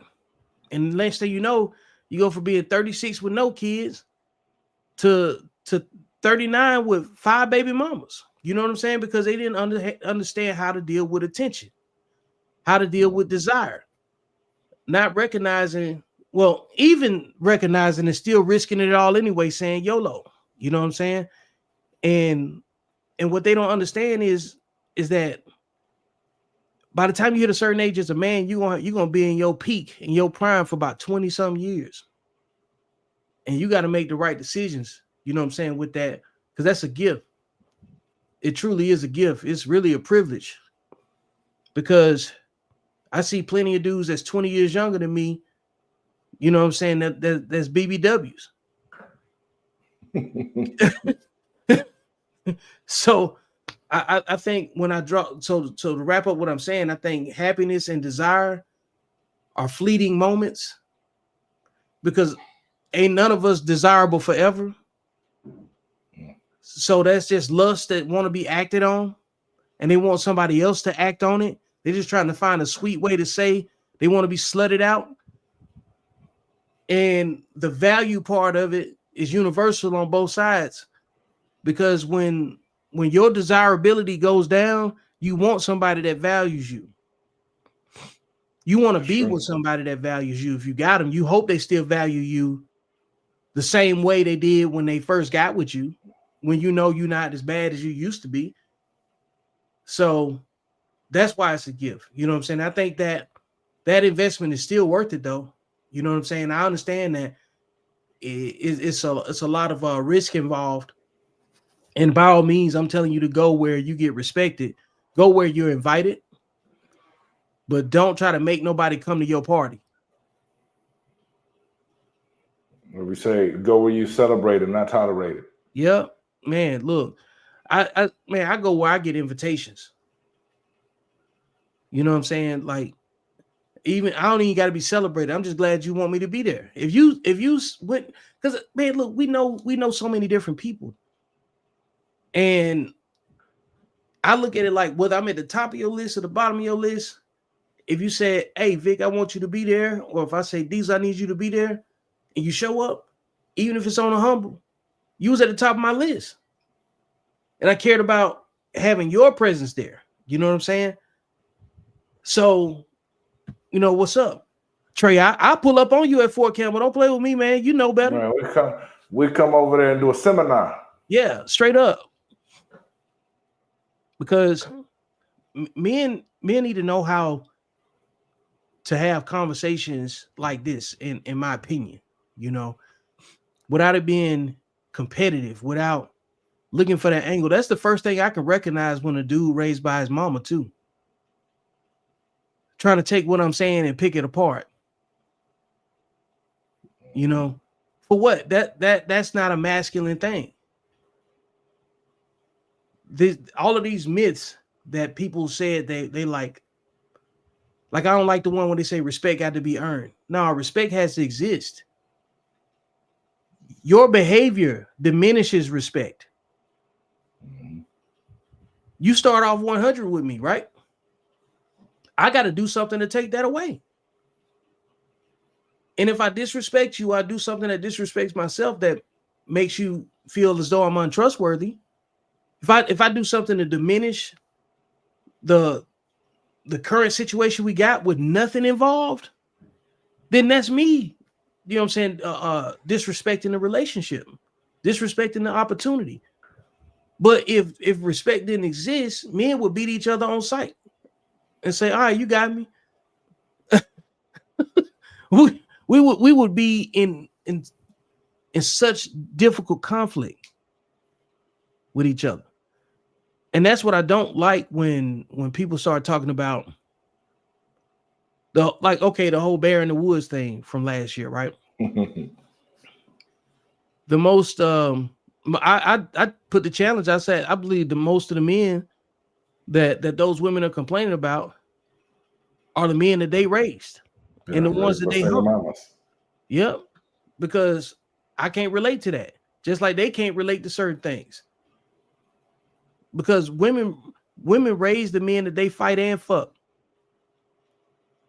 Nah, that's one to grow on. Women raise the men that they fight and fuck.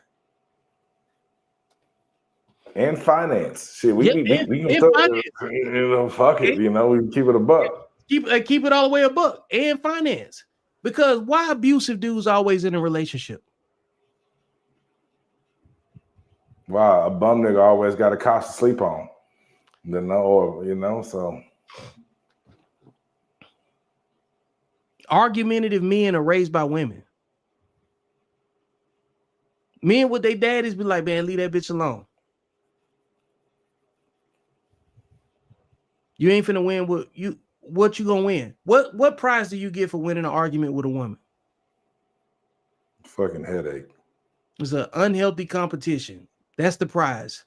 You engage in an unhealthy competition, all you got out of is a migraine and some tension in your neck. And then you don't even get an apology. You get some makeup sex over some toxic R&B.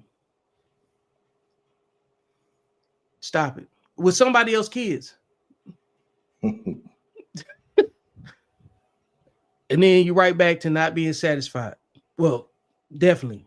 You know what I'm saying? That's it. My man Trey said, yeah, you win another fight. That's it. You got to think about it, right?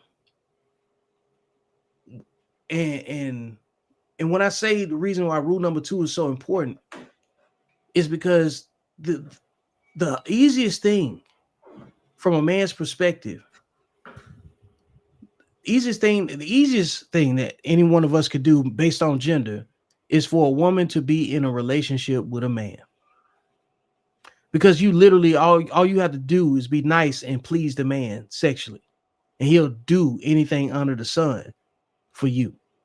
But you got to choose the right guy.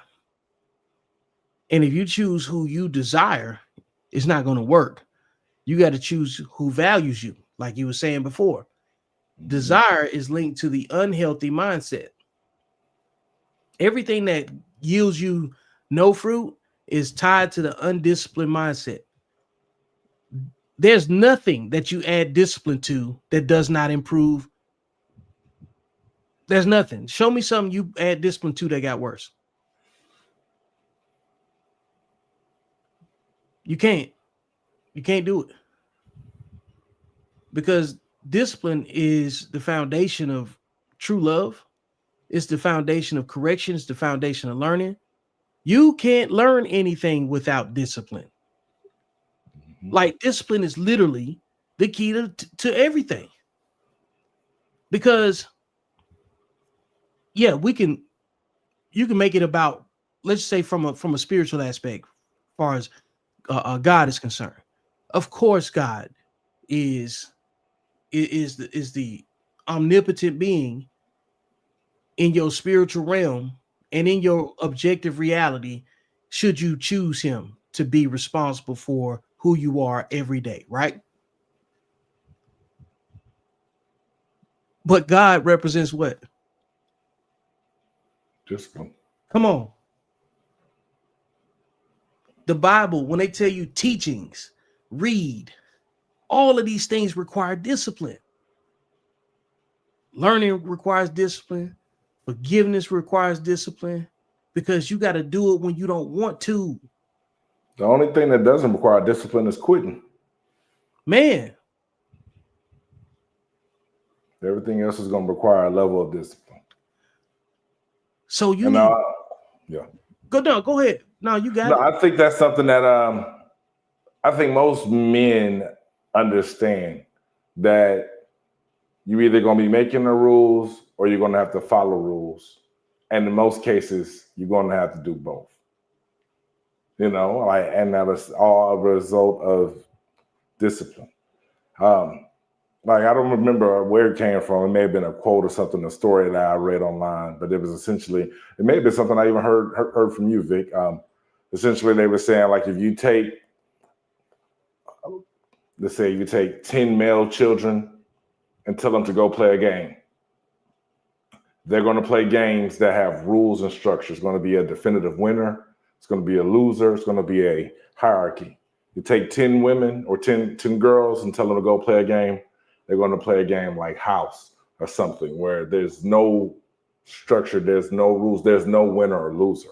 Yep. And that's the thing, man. When you don't experience winning and losing, you don't understand discipline, because the understanding discipline is going to indicate whether or not you win or if you learn from a loss, so you can be a winner. But it's all predicated in understanding that sacrifice is going to be required if I'm going to want something greater than I have. Yes. And I did say that. I've heard it in different ways from other content creators, but I was saying this back in like 2018, 2019 in my first book. And what's funny is that in the first chapter, I write about boys and girls used to play house. You know what I'm saying? As an analogy to describe how we really don't stop playing games. We just now act on it. You know what I'm saying? Like, you know how they say movies in Hollywood are a prediction, or a script of something that's already been done. All of the games we played were the same way. All of them. Like, if you think about like your ABCs and Twinkle Twinkle Little Star, it's the same melody. Everything's got like a pattern, a recipe. If everything that's bad has a recipe too, because behaviors don't have nowhere to go. It has to come out of some kind of, some kind of formula. It's gonna be missing some pieces every time, and that's why, like, I was able to dissect my talking points. You know what I'm saying? When it comes down to, okay, I know which type of women fit the behavior of what I'm describing. Now, what type of men do those women attract?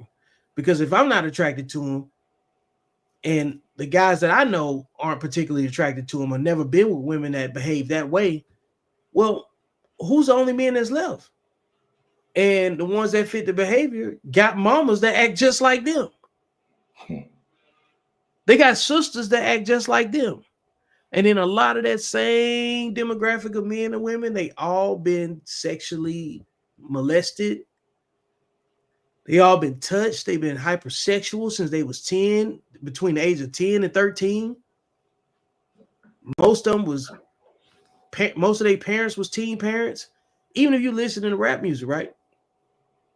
From, I would say, the golden era of rap, like in the last 25 years, right? Before it all started going all wonky, I guess, the best way to describe it. Everything was attributed to mama. And it was always about a situation they mama was in, from being sexually irresponsible. They're saying everything, but I could play we all know plenty of songs that come off the same way. You know what I'm saying? You remember that song, on Ghetto Boys Till Death Do Us Part, Scarface got this song called Street Life. Mm-hmm. And he say, I'm up early in the morning, lacing up my British Knights, throwing up my deuce sign, fucking with the street life. Never knew no better because my mommy never taught me. Going out and get the shit that mommy never bought me. Only 10 years old and I can't stay away from trouble. But you don't give a fuck because you ain't never had to struggle. Everybody's telling me it's getting greater later. I needs to get my shit right now because it ain't shit in my refrigerator. And I done struggled for my whole life. Seeing my mama laid up with a different nigga every night. You see what I'm saying? Like, that's in the first verse. And he already told a whole life story that a whole bunch of people can relate to. Now, to everybody else that's hearing it saying, even the reason I know it was entertainment, but like hearing that story is like, you know, I'm not growing up like that. I didn't grow up like that. My mom and my dad was together. You know what I'm saying? So it's a lot of things that regardless of however, I don't need to know all of the inner workings of my mom and my dad's relationship. I know that they did their job to keep us out of that situation. Off principle. You know what I'm saying? So my parents loved each other enough to prioritize the kids. So a lot of these people out here that fit this behavior of these bully ass kids, their parents didn't love each other enough to see about them. Most people ain't raised in love, man. Most people have survived their parents' poor decision making. Children and fools. That's who the Lord looks after. Yep. Children, and usually it's the children of fools. Right. And then you throw that other layer in there where some of them been raised by their grandmamas and their granddaddies. If they don't get locked up, they're going to be out here getting knocked up or knocking them up. A lot of people raised by the same women that are the least desirable for a relationship. And I think a lot of men and women are coming to that. I've been seeing women going no contact with their moms. When your mothers and your daughters don't even get along with each other, you can't really believe that a woman will ever trust you because the only person that she's supposed to be able to trust don't even trust her. If you can't trust your mama, you can't trust nobody. Remember Master P? He said, I can't even trust my mama. You know, because he out here, he talking about selling dope. Like, you see the correlation in that?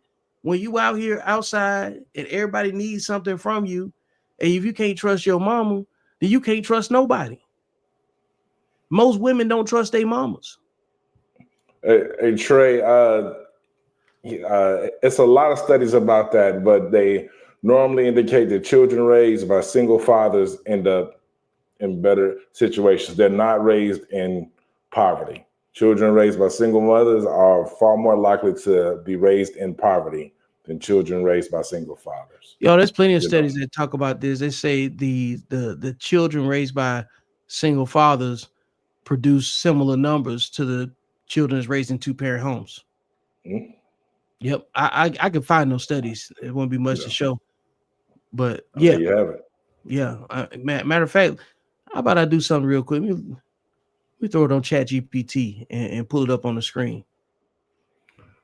No, I don't think it's because the statistics are higher for single moms. It's more so just based on the ideology of a single father versus a single mother.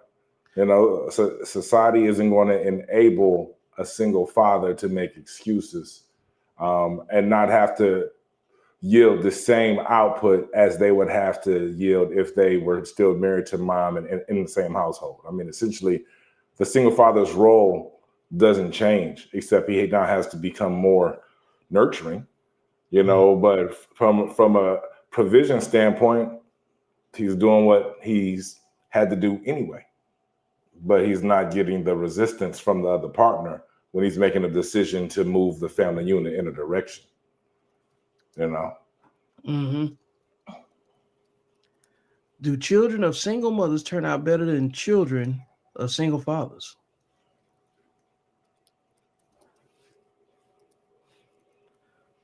I'm gonna put the result up real quick on Chat GPT when it comes up.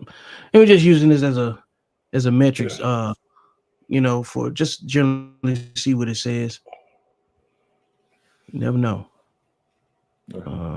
Share this screen real quick. Oh yeah, so we specialize in loaded questions, though, man. You know, you can't make an omelet without cracking a few eggs. Mm-hmm. Yeah. Okay. So let's see here. Can you see this? I'm on a different tab, so need you to point me in the right direction. All right. I don't see it. Hang on a second. Wait for it to come up. Oh, there it is. My bad. Add it to the stage. Yeah. I'll remove this one. That's what it is. I still had another screen up. That's all it was. All right. Let me get over here to this Chat GPT window.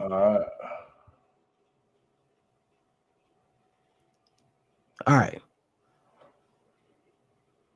Let's start up here. So, research. So, the question I asked, I said, do children of single mothers turn out better than children of single fathers? ChatGPT says that is a powerful question, and that depends on the context. Let's break it down based on research, social factors, and nuance. Research says in the U.S., 80% of single parent homes are led by mothers. Single father households are growing but remain a minority. Child outcomes. Studies find that children from both single mother and single father homes face more challenges: economic hardship, educational struggles, emotional stress compared to two-parent homes. Single mothers more likely to face financial strain. Women earn less on average, plus childcare burdens, but tend to have stronger social and emotional support networks. Single fathers typically earn more on average than single mothers, which can buffer economic challenges. But research suggests some struggle more with providing emotional nurture and day-to-day caregiving consistency. Educational achievement, blah, blah, blah. Studies suggest children in single father homes perform slightly better academically than those in single mother homes, largely due to income differences. I don't know about that one. When controlling for income, children in single mother homes often show stronger emotional resilience and relational skills. All right, now. Let's see. Behavior and emotional health. Children of single mothers sometimes exhibit higher stress from financial instability. Children of single fathers may show more behavioral challenges tied to a lack of consistent emotional structure. Both groups are at higher risk of depression or dropping out compared to two-parent peers, but outcomes vary widely by support systems. Real key factor: resources and support networks is not simply gender of the parent that predicts outcomes. What matters most is economic stability, parental involvement, consistency, community support. In short, neither single mothers nor single fathers automatically produce better outcomes. The difference comes down to resources, emotional support, and what else? Community structures. But because women face more structural inequality, children of single mothers often start with more hurdles. Yet many also develop strong resilience and empathy. Discipline is the key. And not saying from a teaching a child through discipline. The more disciplined parent is going to provide the better environment for the child. You know, when they say that single fathers normally have children who do better in school, discipline, structure, expectations, accountability. These are things that men just do better. Even here, like in the in short part, the thing that stands out is it makes an excuse for the women. Where it says, but because women face more structural inequality. A woman who's dealing with structural inequality is probably dealing with that because of her lack of discipline. Because we see it every day in the military, women who can thrive and be very successful in the military if they are disciplined women. You know, they can go on to lead men if they're disciplined women, you know, and that's the key. And I think that naturally men have more discipline because society forces us to be more disciplined from the moment that we are born. You know, we're not really afforded the excuses. We're told what the expectations are. Everybody and their mother is telling you what the expectations of manhood is. You know, everyone is telling you what a man should be. And so it's up to you to have the discipline to adhere to whatever phenotype of man that you want to be, you know, but it all starts with discipline and not a bunch of excuses. Yep, it starts and end with it. You can't correct nothing without discipline either. You know what I'm saying? That's the funny part, right? You can't even correct. You can't correct the problem with discipline because discipline is correction too. You'll be very hard pressed to find. You'll be very hard pressed to disprove that all things good come through discipline. Mm-hmm. You'll be you will spend your dying days, you know, trying to figure that out. Let's see. So if that single father was raised by a single mother, it might be an issue. But then again, he probably wouldn't be there. That is correct, Trey. See, I using AI just kind of gives you an idea of where people's mindset is, because you're really accessing what people put into ChatGPT by what they communicate over the web with. But there's plenty of clinical psychologists that are not hard to find via social media that knows what the outcomes say. They can like AI is going to always generalize. Not going to be, there's certain things it can be very specific on, but when it comes down to, that's why I mentioned nuance. And nuance really means it's picking and choosing what makes sense or to tell a user. Because what a lot of people don't know is that ChatGPT is very gender sensitive. Very gender sensitive. Like I challenged it a few times when I asked it some questions about feminism. It was like, I don't want to tell you that. You know what I'm saying? It started using a lot of weasel words, didn't want to commit to anything. Then it doesn't want to be held accountable. It doesn't want to be held accountable. AI does not want to be held accountable for nothing. It say, hey, I just show you the information. I'm not going to tell you exactly what it means. But then you go turn around and ask it to write a research paper, it'll do it. You tell it, if you give it the parameters, the format, it'll write it that way, but it will not do anything else outside of that. But the minute you ask it about human nuance, it is going to protect women. It's true. But speaking of discipline, bro, it's about my bedtime. Yeah. You know, I got to get to the plantation bright and early. Yeah, man. Hey, you want to lead the audience with something? Give you the floor real quick. Hey, man, I encourage everybody out there viewing, man, to check out my website, deezilgreezil.com, DeezilGreezil.com, or you can search for me on any of the platforms. Got some pretty good books I put out this summer, man. I put out about 6 or 7 books, man. Been pretty busy.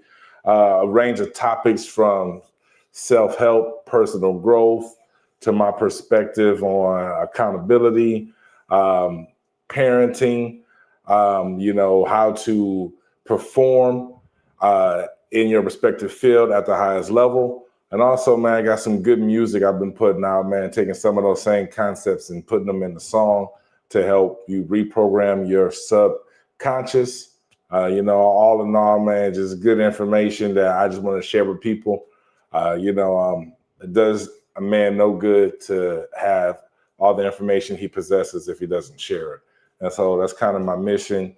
Definitely similar to Vic, man. We like to teach. We like to spur dialogue, and whether you agree or disagree, as long as you were thinking and forming your own conclusions, I respect your right to feel how you feel. You know, yeah, but yo, this was dope, man.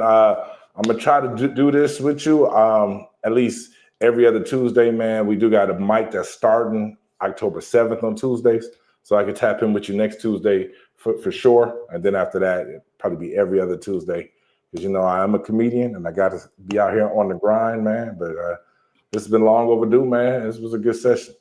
Yeah, man. You know what I want to do too when we do a little bit more prep and planning. Man, we get up here, we'll do a feature for you. You know what I'm saying? And we get to evaluate and criticize, and you know, and go from there. Be like two old critics, I guess. Like, you remember those Muppets? Yeah. Yeah, that'd be funny as hell, you know. But yeah, man. Hey, to the audience, I greatly appreciate y'all tuning in, and we out. Peace. All right, folks. Appreciate you sticking with me to the end. This has been another episode of Beyond the Algorithm. Make sure you like, share, and subscribe. Go get the book. And most importantly, I will see you beyond the algorithm. That's where life actually happens.